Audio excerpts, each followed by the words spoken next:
M. Mikaelou Sidibé.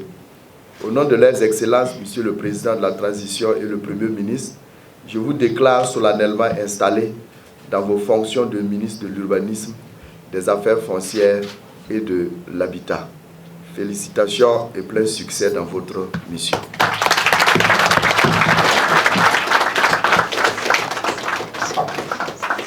Je sais que le département fait face à de nombreux défis qui se trouvent hélas amplifiés par la triple crise sécuritaire, humanitaire et alimentaire.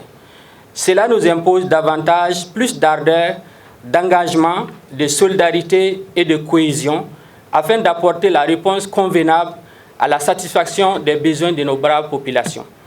Le contexte sécuritaire difficile que nous vivons avec ses conséquences néfastes est venu s'ajouter à des défis déjà existants liés à la question foncière de façon particulière et très généralement à la problématique de la gestion de la terre au Burkina Faso en lien avec la démographie et les effets des changements climatiques.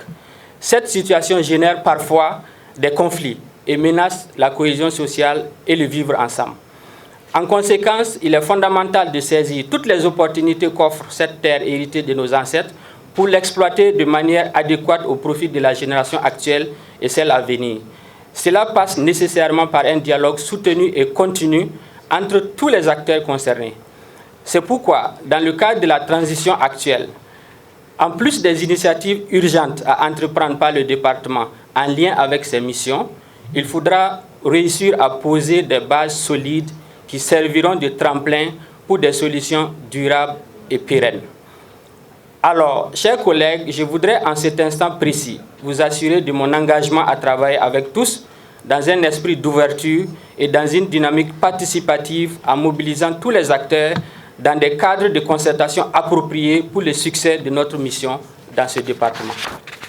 Je voudrais rendre un vibrant hommage et saluer tous les efforts de l'ensemble du personnel du ministère. J'invite tout le monde à se mobiliser davantage pour plus de résultats car les attentes de la population en ce moment précis de notre histoire l'exigent. Évidemment, je ne perds pas de vue la place et le rôle éminemment important des partenaires techniques et financiers dont le soutien mérite d'être reconnu et salué à sa juste valeur.